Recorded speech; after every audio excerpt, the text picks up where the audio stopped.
That's what I'm talking about. Wait! Okay, now, from the beginning.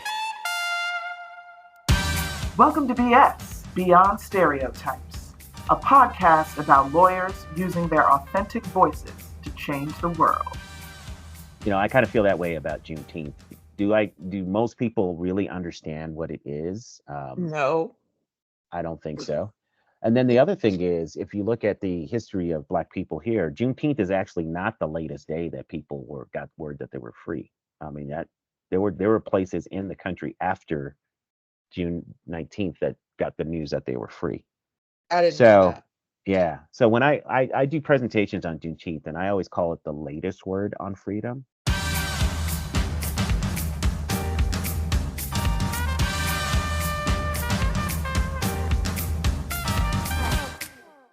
Welcome to BS Beyond Stereotypes. I'm your host, Merle Vaughn.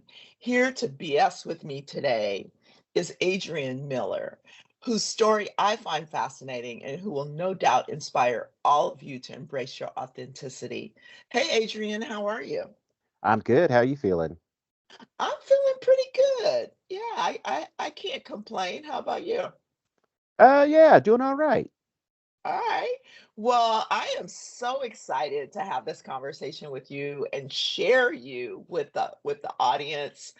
And the way I found you, of course, thanks to the internet. I was looking for someone who could basically school my company on soul food, and you weren't available. But then I was like, hey, maybe you do my podcast, and you agreed. So thank you. Yeah, absolutely. Thanks for having me. Yeah, so let me just tell folks a little bit about you.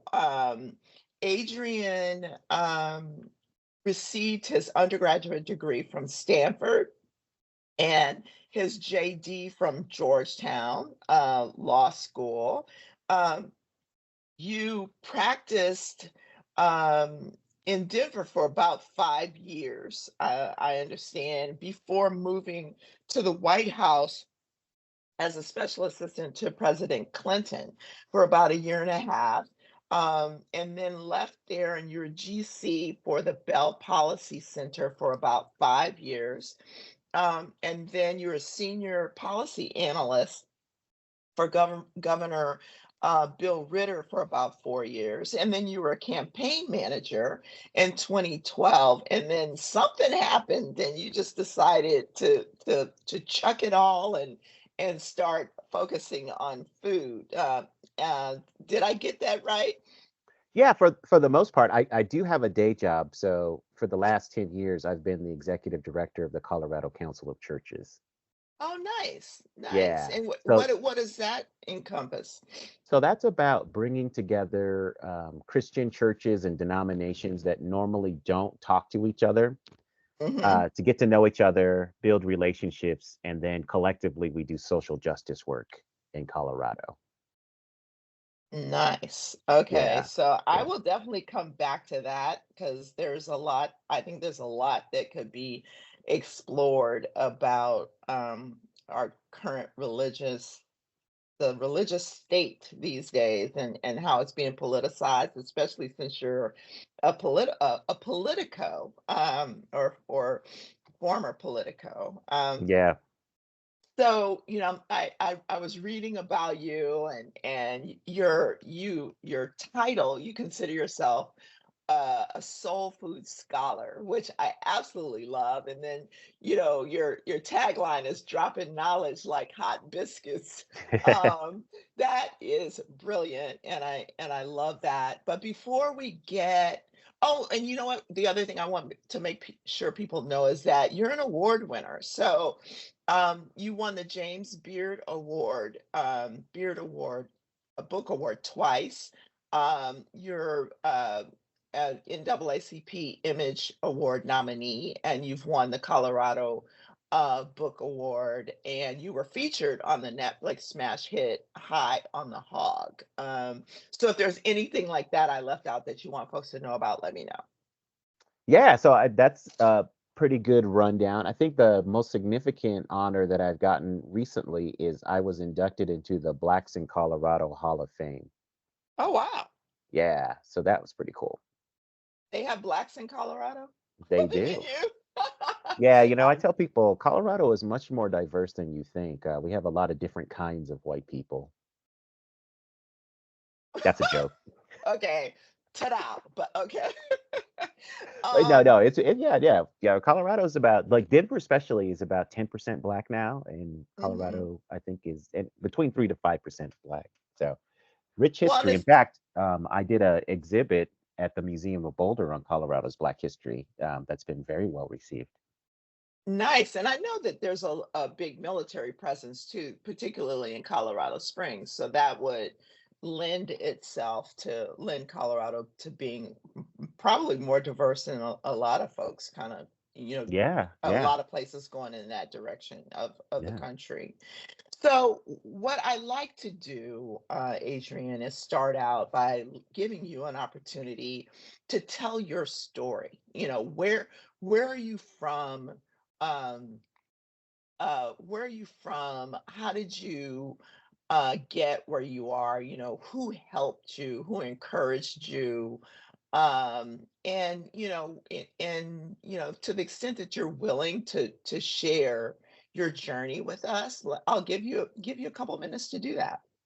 Yeah, so born and raised in Denver, Colorado, which is immediately loses me all street cred on the subject of soul food. Right. So what I tell people to get some street cred back is my parents are from the South. So great migration story. My dad's from Helena, Arkansas. My mom is from Chattanooga, Tennessee, and they separately and independently came to Denver in the 60s and met in church, Hmm. Campbell Chapel AME Church, which is where I still go to this day. And so the rest is history. So grew up in Denver and then moved to the suburbs, Aurora. Uh, and like you said it earlier, went to Stanford University undergrad and then went to Georgetown Law School. And the way I got, when I was practicing law, and this is not to disparage anybody who's an attorney or they have attorneys in their family or their social network, it just wasn't for me. Hmm. It got to the point where I was singing spirituals in my office and what was really messed up is that white people would join in. So let my people go. yeah, you'd go to the copier and say, "Hey Becky, what's going on?" And she'd look at me and sing, "Nobody knows the trouble I've seen." I'm That's like, hilarious. dang. So I didn't want to practice law, so I was going to open up a soul food restaurant. But then a friend of mine, Kathleen On, reached out to me, and she was already working in the Clinton White House on something called the Initiative for One America. Hmm. And that was an outgrowth of President Clinton's initiative on race. And the initiative on race had the wild and crazy idea that if we just talked to one another and listened, we might realize that we have a lot more in common than what supposedly Hmm. divides us. Yeah. So the late John Hope Franklin ran that, and for about 2 years. And when that finished, they said, "Hey, Mr. President, you need to have a ongoing office in the White House to deal with these issues." And that became the Initiative for One America. So my friend reached out to me because she was just wondering if I had anybody in DC who I was still talking to who they could quickly hire for a position they had on the Initiative for One America. And after she described it to me, I did the same thing that Dick Cheney did when George W. Bush asked him to find a vice president. I was the head of the search committee. My name was the only one Hmm. put on the list. I love it. So, yep, went to DC, loved it. I was there at the last roughly year and a half of the Clinton administration, his second term. And at that time of my life, I really thought I was going to eventually go into politics and run for the U.S. Senate to represent Colorado. So I was trying to get back to Colorado, but the job market was really slow, and I was Hmm. watching a lot of daytime television. I'm really embarrassed to tell you what shows. Jerry. Oh my goodness. So in the depth of my depravity, I said, I should read something. So I went to a local bookstore, got a book on the history of Southern food written by a guy named John Edgerton. It's called Southern Food at Home, on the Road in History. And in that book, Mr. Edgerton wrote that the tribute to Black achievement and American cookery has yet to be written. So he wrote those words in the late 80s. I'm reading it in 2001. And I'm thinking to Hmm. myself, well, somebody's done it by now. But I couldn't find anything like that. So I just reached out to him by email And Mr. Edgerton, I just wrote to him and said, Mr. Edgerton, I loved your book. You know, you wrote this one sentence. Do you still think this is true? And he wrote back and said, hey, you know, nobody's really done it. There's always room for another voice, so why not yours? So with no qualifications at all, except for eating a lot of soul food and cooking it some, that's what started the journey. Wow. So I did get a job back in Colorado at the think tank that you mentioned, the Bell Policy Center.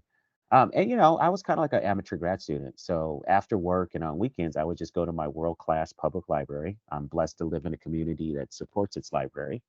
Mm-hmm. And I just gathered everything I could on Black food traditions and started this side hustle of working on food. So I had this life of politics by day and then just working on food by night and on the weekends. And that ultimately led to writing the first book on the history of soul food. And the research that I did is I read 3,500 oral histories of formerly enslaved people Mm. and referenced every mention of food. And then I read 500 cookbooks, half of them authored by African Americans, because I wanted to put Black food traditions in a larger culinary context. Read thousands of newspaper and magazine articles, talked to hundreds of people. And then because I care so deeply about my subject, I decided to eat my way through the country. So I went to 150 soul food restaurants in 35 cities in 15 states. So that Wow. is the corpus of research that I did that really informed my first book on soul food, my second book on the history of Black chefs in the White House, and my third book, the history of African American barbecue. And it will be the foundation for future books to come.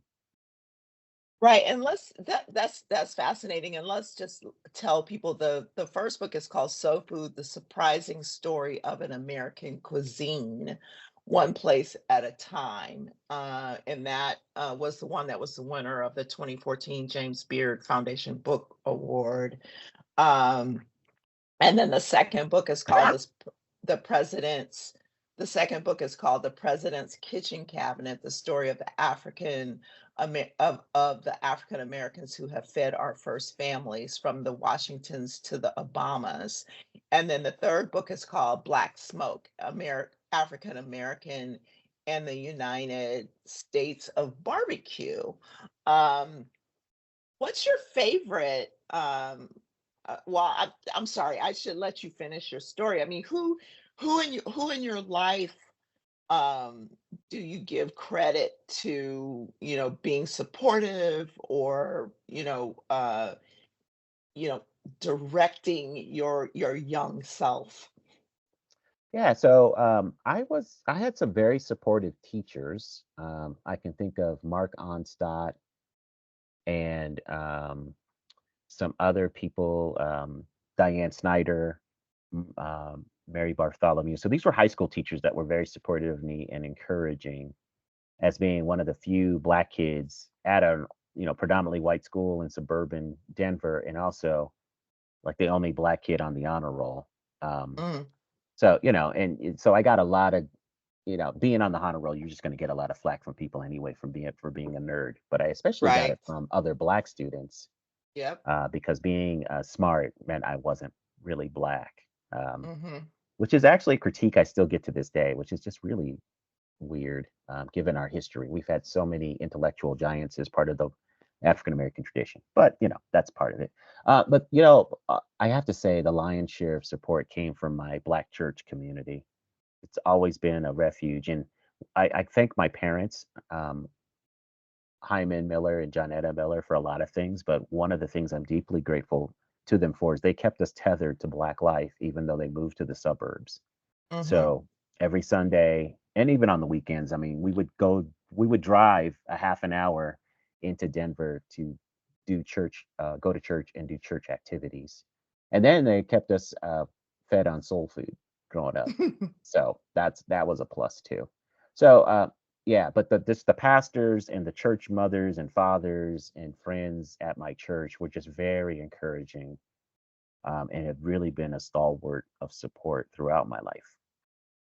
So as one of the only or few Black kids in your high school, a lot of times that doesn't work out that well. It sounds like you had some really supportive teachers, but to end up at Stanford, I mean, was that kind of something on your radar, or how did it come about? Yeah, so I didn't know much about Stanford, but the reputation it had in Colorado, at least, is that only 4.0s from California get into Stanford, and I had a 3.833 because I got a B plus in geometry. I'm really upset about that. So I just didn't even think I was going to get in, so I wasn't planning to apply. And I just my sophomore year, one of my social studies teacher, Nancy Van Ness, was a Stanford alum, and she mentioned Stanford to me, and I said the same thing that I just told you, and she just started cracking up, Uh, and she said, "That's not true." I said, "It's not." She's like, "No, you should apply." So I ended up applying because of that. Otherwise, and I was thinking that there were plenty of other really good schools, but the Harvards, the Stanfords, the Princetons, all of those, I just thought I wouldn't get in because I had a one B plus on my transcript. And you know, high school kids are intense, and they just never know, right? And you just hear these rumors. So yeah, it was really her that nudged me to apply. how did the other kids, did you get any flack for that? I know when my daughter got in Yale early, in high school, she got it from all sides. Her white friends were mad at her because they thought that she had taken their spot. She probably checked the black box and took her spot, and her black friends were mad because she didn't tell them that she even had applied, and she was a sellout because she wasn't going to go to an HBCU. I mean, how did you experience any of that? Oh, I got all of the same stuff. Um, yeah, even my barber was getting on me for not going to an HBCU. And yeah, so that was just part of it. But I had been on the honor roll since middle school, and so I had gotten that for years. So it didn't Hmm. really bother me as much. It did hurt a little bit because some people who never really said anything said stuff, and I thought Hmm. they were my friends. Right. So that was hurtful from white friends, but from black kids, I'd gotten that all the time. So I was expecting it from the black kids. But when the few white kids said stuff, then I was like, ah, okay, so that's how you really feel. Right. And so when you practiced law, what area of practice were you in? So I started out in litigation and doing employment law, which is Mhm. not what I initially wanted to do. I always wanted to do corporate law because I'm about bringing people together. So doing a deal was a way to Mhm. see that. And then also, I thought that if I could get the skill set, I could help entrepreneurs, especially entrepreneurs of color, start businesses and build to their exit strategy. So I thought that would be a fun practice, helping these people realize their entrepreneurial dreams. But law firms slot you where they need you. Yep. Uh, and at that time, Denver was a very popular market, and so a lot of people were trying to get back to Denver, and there weren't a lot of jobs to go around. So it's kind of like, okay, take it or leave it. Um, and I had a lot of debt coming out of law school, so I had what people call the golden handcuffs. Mm. So getting a law firm job was pretty critical to me and very, very important. Now looking back on it, I realized I had other options, but I just didn't. I was new to this legal world, so I just didn't know the full range of options that I had. And so, I mean, the way you got to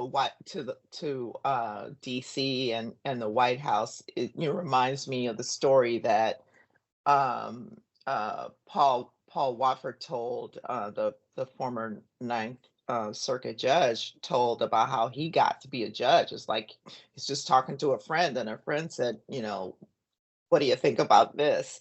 And so I think that one of the things that we always like to talk about on this podcast is, keeping your options open, but more importantly, relationships.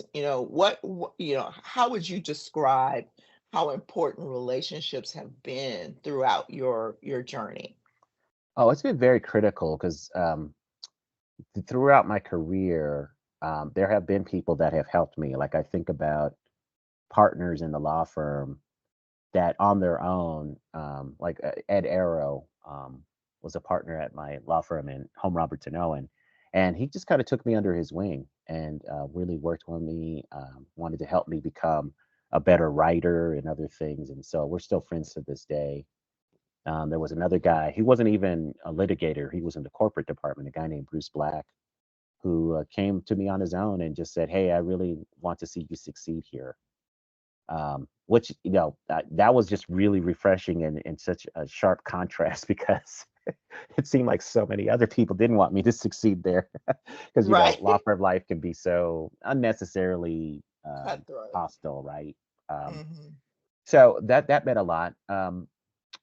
And then, it was the fact that I was still nice to that Kathleen on in law school that she remembered me.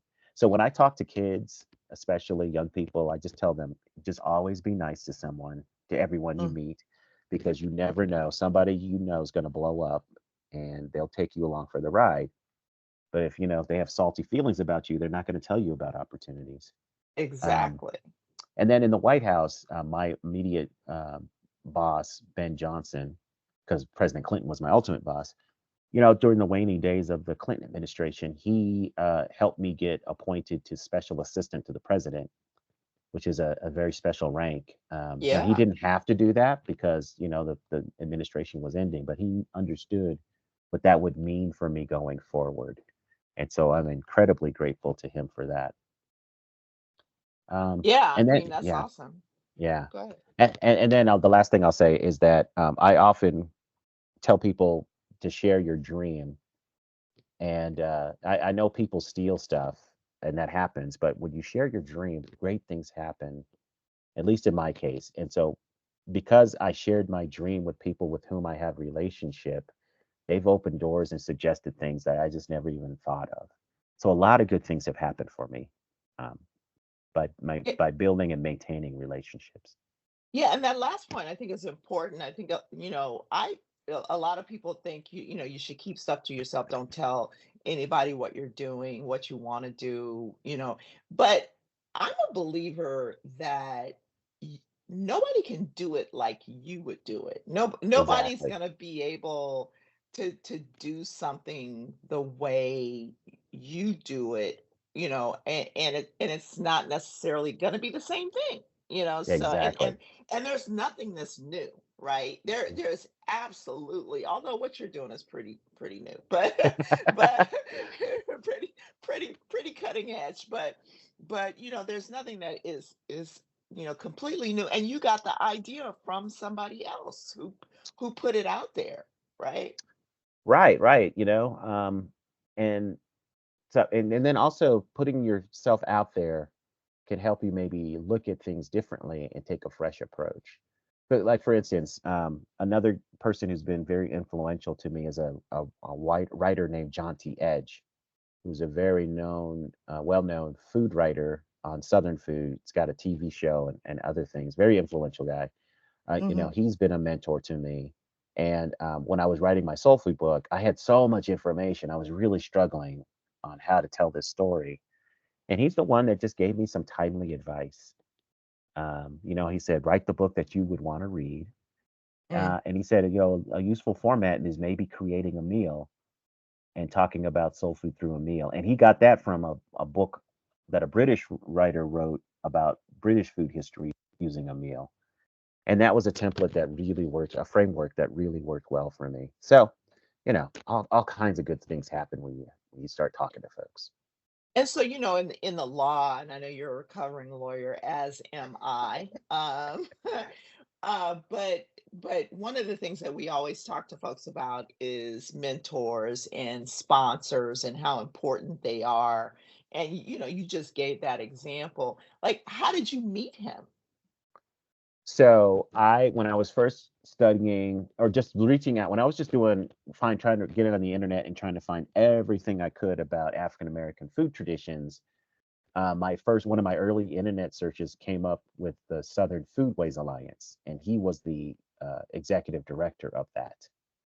And so I was like, okay, well, this is interesting. And so I was reading online, and it was unclear how to join. Hmm. And so I just emailed and they said, hey, I'm just looking for information on how to join this organization. And then he on his own just said, oh, I'm just curious, why are you interested in us? And I explained that I'm working on a history of soul food. And he's like, oh, you definitely have to come to our next gathering. Oh. So I just went from there. And then we started having an email correspondence. Then I went to an event, met him. We hit it off well. And then he invited me to be on the board. And being on the board of the organization opened me up to a whole bunch of contacts Hmm. that, someone outside of the South just wouldn't have had otherwise. And he's read my stuff, commented. And so, yeah, he was very, very helpful to me. That's amazing. And so, what's interesting when you talk about Southern food. I'm originally from Oklahoma, and so which is kind of South. It's definitely our food was definitely Southern, right? But my Yeah. husband is his all his family is from a little place called Ahoskie, North Carolina.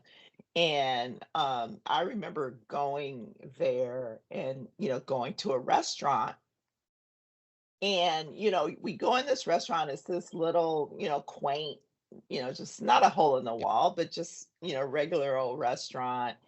And I look at the menu, and from my perspective, this is all soul food, right? But this is not a black restaurant, which is what I'm used to. I'm used to only black, I grew up in California. And so, if you wanted soul food, you went to either your mama's house or a black soul food restaurant. This is just everybody's restaurant in Ahoskie, North Carolina. And I didn't know what to do with that, and I I remember uh ordering, and then they brought all this food like fried catfish and cream corn and all this stuff that I knew as soul food. And I was just kind of like, wow. And I remember the white waitress looking at me, and she said, you in the South now, baby. This is just food. So did they have black cooks? I don't remember. I Okay. probably, but I don't remember. Okay. So that was one of the biggest surprises of my first book, because there's a narrative that soul food was wholly created for black people because it was the stuff that white people didn't want. Hmm. And that narrative is powerful and enduring. And part of the reason why I wrote the soul food book was just to sort out fact from fiction about that. But one of the biggest surprises was that it's more about class and place than race. Yep. So pretty much people of the same socioeconomic class in a place are eating the same food. Now, because of race, they aren't eating it together, but Hmm. they're pretty much eating the same food. And so that blew me away because I was like, oh, okay. Um, this narrative that's I bought 100%, it may not be the whole story. And then I started looking more and more, and there are plenty of white people that eat chitlins. For example, I don't know if you know this, every year in Sally, South Carolina, in late August, there is a chitlin strut it's been in place since the early 70s. It's started by white people, hosted by white people. Thousands of people come. I have on good information that you can smell the festival at the 50-mile marker I'm as you're sure driving you towards it. can. Hmm. So, that's what chitlins especially, that's the iconic food for, or the emblematic food for soul food, as this narrative of that's the stuff that white people don't want. And Right. Well, that dish it's goes, yeah, and that dish goes back to Middle Ages in Europe. In fact, a lot of people around the world eat intestines. So you start to see interesting. this, like how this image of soul food has been manufactured, and like Interesting. it, yeah. You Go know, ahead. and I was just gonna say, speaking of chitlins, so both my parents were from Oklahoma, and my mother loved chitlins, and my father hated it, and he made her cook them outside in the garage because he could not stand the smell of them, and so my father and sister wouldn't go anywhere near them. I love them, with ketchup. What? I don't eat hot sauce, but I love chitlins with ketchup. Now, mind you, when I turned 16, I stopped eating all forms of red meat. So I haven't had, beef or pork for a really, really long time. But I do have really fond memories of my mother and I sitting outside eating chitlins. Yes, with ketchup. Is that not a thing? That is not a thing. I have never ever heard that. Try it. It's good. Nah, It's good. I don't think It's so. good eating. It's good eating. Yeah, I don't think so. So what is your favorite soul food dish? Well, if it's limited to just one food, it would be greens. Yeah. So I eat a mix of mustard and turnip greens with a smoked turkey. But Mm-hmm. yeah, I could have greens a lot and be happy. But if you expand it to a full meal, Yeah. bone-in fried catfish Mm. with some greens and some coleslaw, uh, some Greens white and bread. coleslaw? Yeah, I like greens. I just love greens. I'm not a coleslaw. Coleslaw doesn't do it for me. I thought you were gonna say like black eyed peas and rice and cornbread and Yeah, no, candied yams. when I have fried fish and barbecue, I like coleslaw for some reason. Okay. Yeah, I think Okay. of yeah. But yeah, no, and then my second thing is black eyed peas. I love black eyed peas with some smoked ham hock, especially when the black eyed peas are creamy. Mm-hmm. I just love that. Yes. Yeah. So in Clinton's White House, he was from he's from Arkansas. Was there a lot of soul food, going down there? Well, so by the time I got there, no, because I don't know if you remember this, but he had a heart blockage, an artery Oh. blockage. Mm, So by the time I got there, he was actually transitioning to vegetarian vegan. mm. So he was on a strict diet. Now, every once in a while there would be some, but he was on a strict diet, so there was a lot of things he couldn't have. So speaking of the health of this food, um, how do you deal with that? I mean, is that something that concerns you? Do you try to cook it more healthy? Do you even talk about that in your books? Oh yeah, yeah. No, I deal with it because to me, there's been two steady drumbeats of criticism towards soul food. One is that it's the white man's garbage, and then the second is that it needs a warning label. Like if you eat this on a regular basis, it's going to kill you.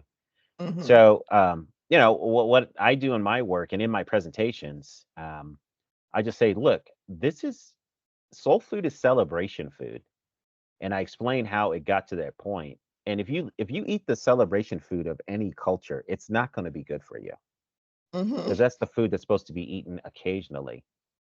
And so I tell people, look, you just have to put this in context and understand fried chicken was something that people had maybe a few times um, a week, but usually only once a week and only for a part of the year. It wasn't something like people grubbed on, all year long. And today, you can have fried chicken multiple times a day if you want. Yep. Barbecue was like a seasonal food. That was not something that you had a lot of. You can get that multiple times a day. The glorious cakes and pies and all that was like once in a while food. So we've really changed our diet with the availability of these foods now. Um, and they're less expensive now, or at least the cost of them It is getting, was.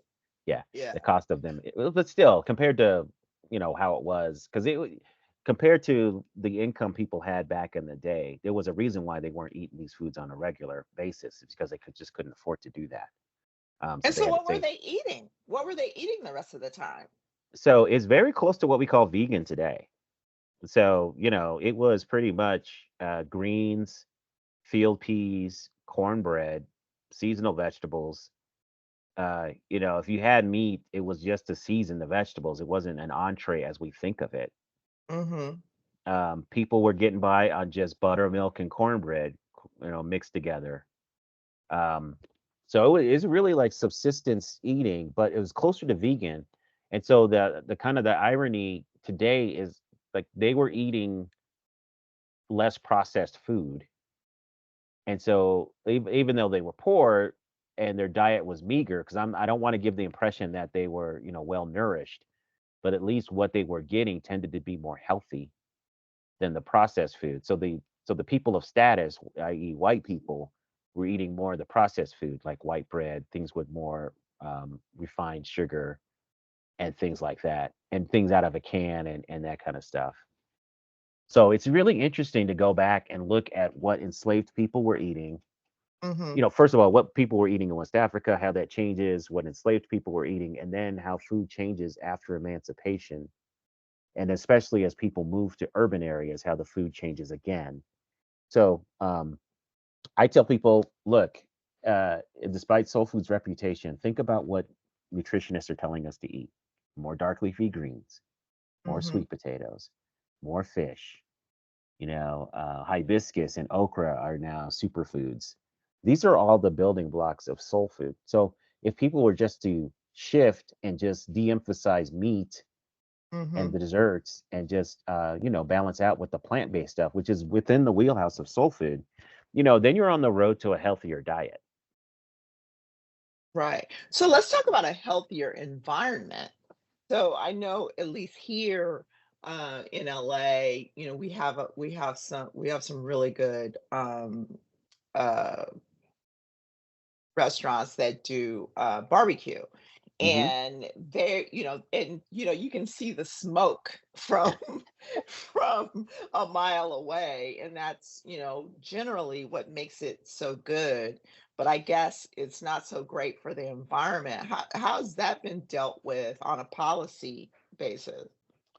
Well, so this is very interesting that you bring this up. So efforts at air control have really hurt Black barbecuers over time, mainly because of selective enforcement of those air quality rules.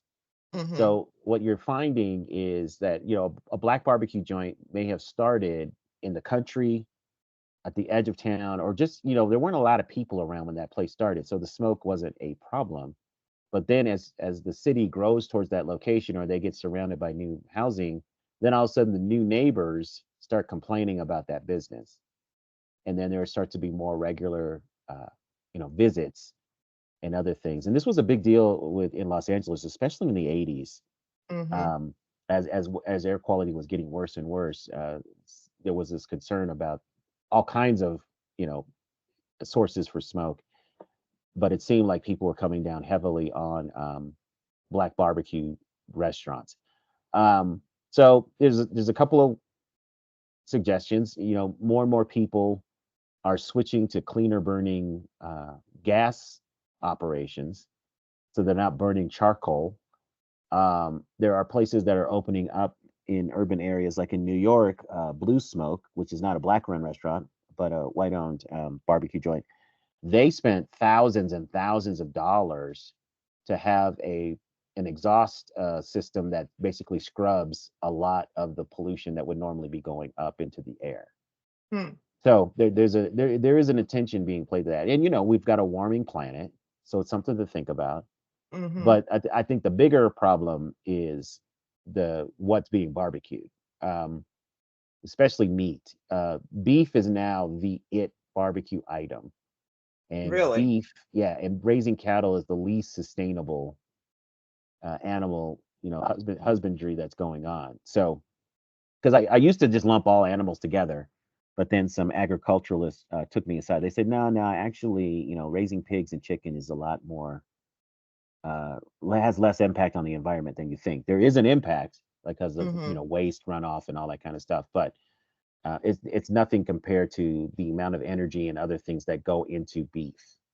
But it just so happens that Central Texas is the most popular style of barbecue, so everybody wants brisket, and so the Hmm. consumption of brisket is skyrocketed, right? And so that has implications for our planet. So, there are things being done, and this is going to maybe gross out some of the people listening to this podcast, but we're Let's at the hear point it. now. Yeah, we're at the point now where you can grow beef in a petri dish, and you can 3D print meat. Oh my God. So the question is, will consumers accept that? And if they do, it will have tremendous impacts for our environment and for animal welfare. I mean, it would just revolutionize stuff. But that's just if consumers will accept this. I have to tell you, I actually, like I said, I haven't eaten any real meat for, decades now. And I tried that Beyond Meat um in a Oh yeah. in a burger, and it tasted okay, but I got really sick. I mean, my stomach started cramping up, and I don't know, what's in it and what it was, what it was made of, but I've never had any since because I thought I was gonna die. Uh, so, Sorry to hear and that, I've sis. yeah, yeah, and I've heard other people say that too. I have had Beyond Meat and Impossible Meat, and I've never had a bad reaction. And Mhm. I was actually impressed with the taste. I thought it tasted better than I expected. Mhm. I don't seek those things out, but if there was an impossible option on the menu, I would think about it. Mhm. So yeah, I Yeah. haven't had bad experiences. I read an interesting, you can tell we're just like spitballing here. I read an interesting article yesterday about plastic in food. Have you seen any of those of that research? No, I just know that there's plastic everywhere and just everywhere. So I haven't read about it in food, but I wouldn't be surprised that there's an appreciable amount of plastic in what we're eating, and then therefore that's ending up in our bodies. Yes. And Yeah. I read this because I try to be like eat really clean and be really cautious. And I finished this article, I think it was a Yale article, and I finished this article and I just closed it and said, you know what, I'm gonna die from something. So, so I mean it's like there's only so much you can do at this point, right? So I'm not gonna eat meat, but I am definitely gonna keep eating good food and soul food. So that's why I really appreciate you, brother. Um, can you talk to us about Juneteenth and the politics of that and kind of how you feel about it? And because I could tell you, I have very mixed emotions about it being a national holiday and everybody being off for it, based on, what it's really about. What's your thought and your position on Juneteenth? Well, first of all, I just have to say that I am surprised that Juneteenth is a federal holiday, but I think Mhm. it's a tribute to Texans. Just Texans are Mhm. very proud of their culture, and so when they left Texas and transplanted in other places, they brought their customs and traditions with them. So much so that Juneteenth has supplanted local emancipation celebrations. There's a whole a collection of different dates that were celebrated for emancipation in different localities across the country. These were hyper local traditions, and the dates meant something locally. Well, Juneteenth has just really steamrolled all of those. So it's fascinating to me. Um, but that said, if it's an opportunity to key people to activism and service, okay. But it's like Martin Luther King Day. You know the saying with the Martin Luther King Jr. holidays, it's a day on, not a day off. Mhm. Um, I kind of feel that way about Juneteenth. Do most people really understand what it is? No. I don't think so. And then the other thing is, if you look at the history of Black people here, Juneteenth is actually not the latest day that people got word that they were free. I mean that there were places in the country after June 19th that got the news that they were free. I didn't know So that. yeah, so when I do presentations on Juneteenth, and I always call it the latest word on freedom, just to Mhm. explain one that Juneteenth is not the last day that people got the news, and then two, every time there's a chance for Black progress and acceptance in this country, there's always an exclusion or some kind of escape hatch, policy wise. Um, Mhm. the Emancipation Proclamation, well, it was only applied to the rebellious states, not all the slaveholding states. The Juneteenth order that General Granger gave actually said, y'all can't loiter here in the cities even though you're free. You got to go back and work for the plantation. Uh, they call them landlords. But those plantations enslavers that you used to work for, you got to go back and work for them. Y'all can't just hang out here Really? in the I didn't city. know that. Yeah. And then the amendments that abolish slavery, 13th Amendment abolishes slavery except for involuntary servitude if you have a debt, right? So Mm. there's all these exceptions created, and so that's what I get into in my presentations. And let's just black acceptance in this society is still something that hasn't been fulfilled yet. And so if we're gonna have at least one form of a more perfect union, we need to integrate Black people into full participation in the society, economically, politically, and socially. Amen, brother. Hmm. Which brings me to religion.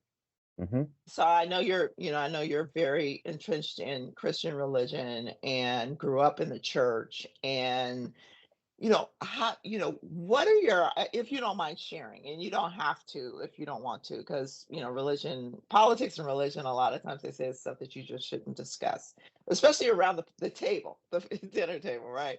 Yeah. But what about today? I mean, everything seems like it's everything's being weaponized. And religion seems to be kind of one of those things, at least to me. Um, have you thought about that? Do you have thoughts on that? Or, are you even willing to talk about it?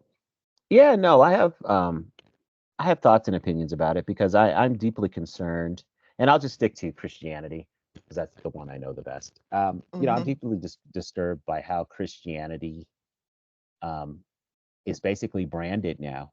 And a lot of that is because attention is paid to the Christians who are, saying hateful stuff or Hmm. stuff that's intolerant.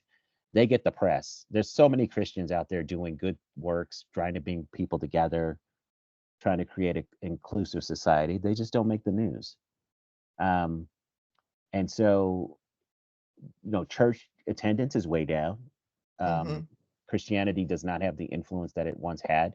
And I don't think that's necessarily a bad thing in this sense, in that I believe that there are many paths to God. And so I know that Christianity is the one that I've embraced.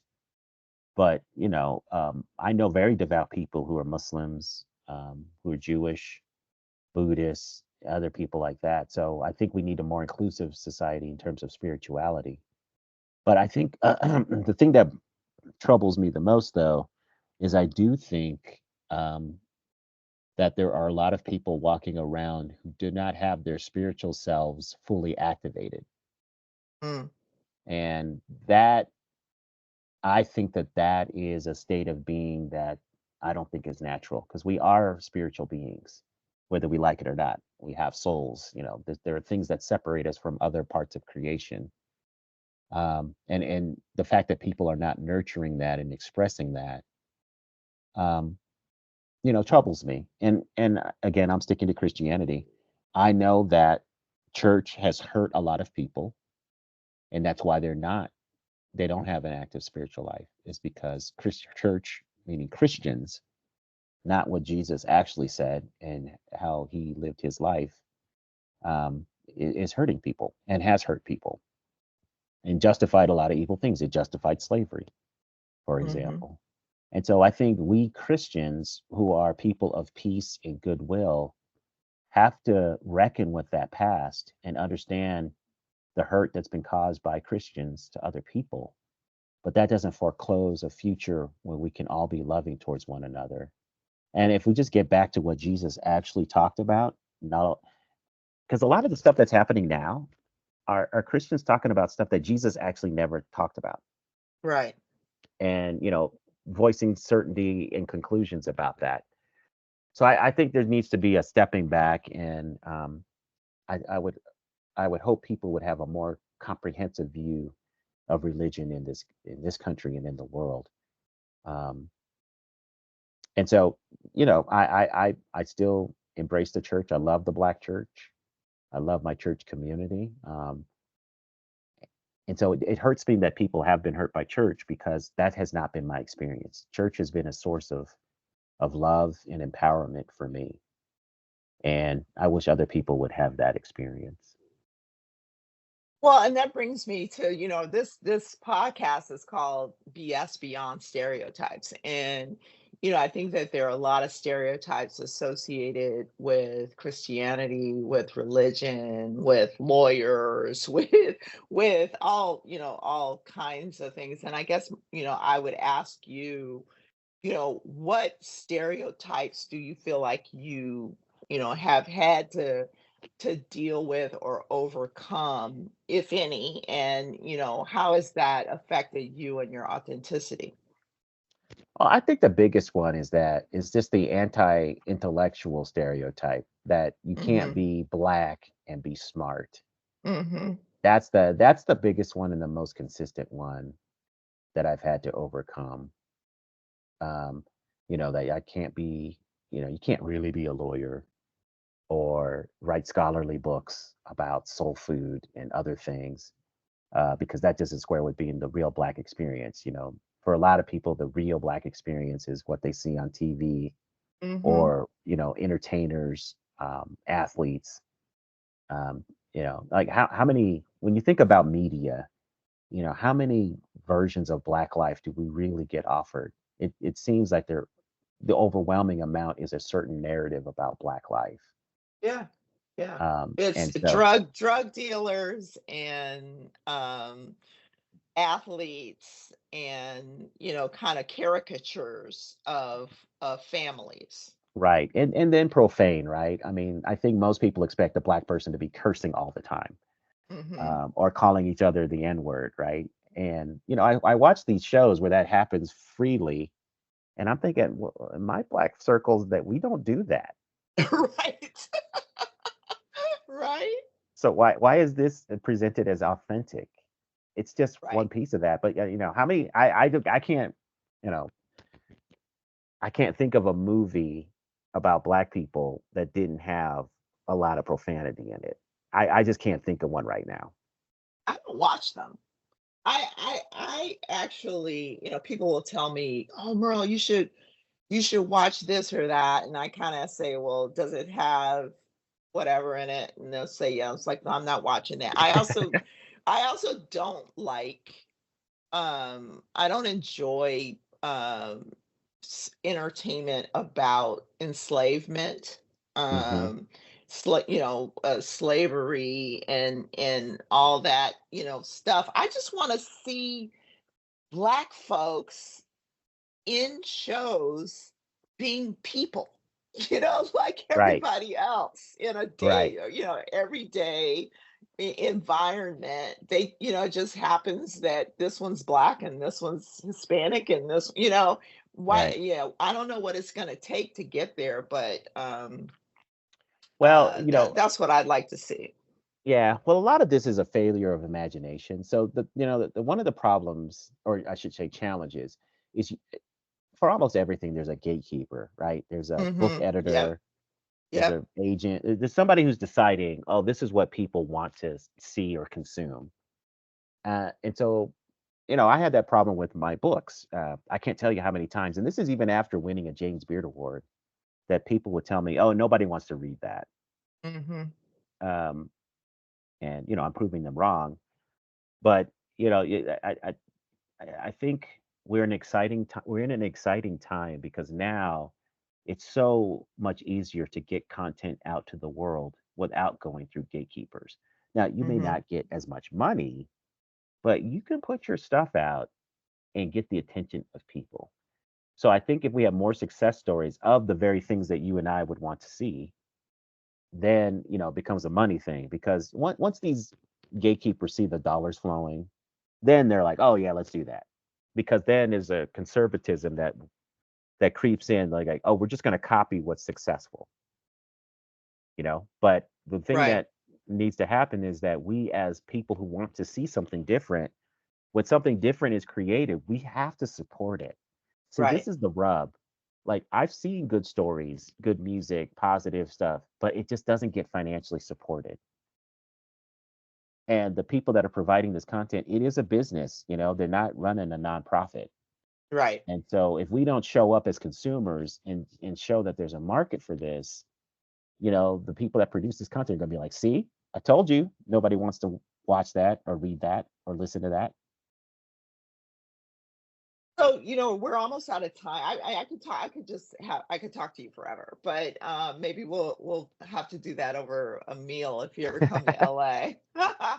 um, I guess my last question is, what encouragement or advice do you have for others, young folks or people of color or, lawyers who, want to do something different. Like you've created a brand for yourself that's very different. How do you encourage people, or would you encourage people to do that? And if so, how? Yeah. So some of the things I would say we've already shared, but I'll say them again. So one of the things is, first of all, you have to do the work. It's so tempting to cut corners these days.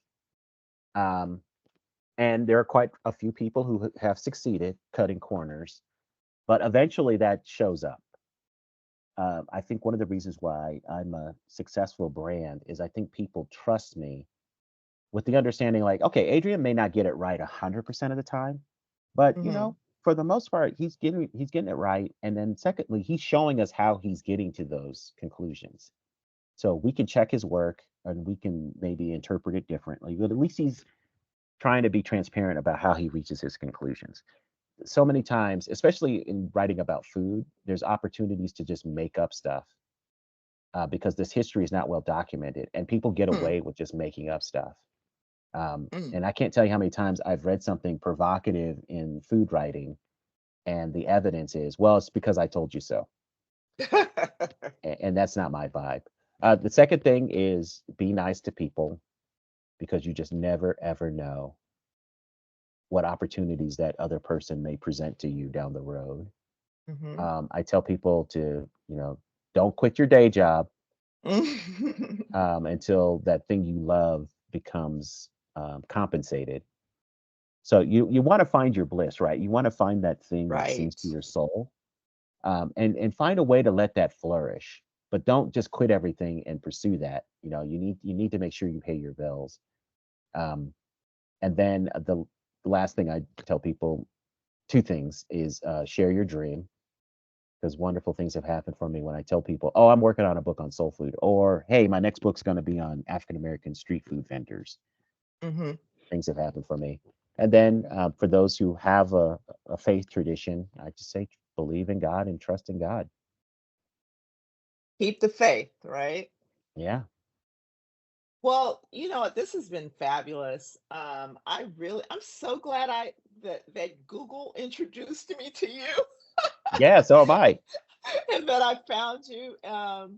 And I can't wait to read to read your next book. Hopefully, when you come to LA, you'll look me up and we can go find some soul food together, or some other type of food, Yeah. for that matter. Um, and but I just want to thank you, Adrian, for being here to BS with me today. Uh, and I want to say thank you to everyone for listening. Until the next episode, remember that everybody is different, and different is good. Hit it! That's what I'm talking about. Wait! Okay, now, from the beginning. We hope you enjoyed the stories shared in today's episode of BS, Beyond Stereotypes. Join us next time when another authentic personality unleashes their uniqueness on the world.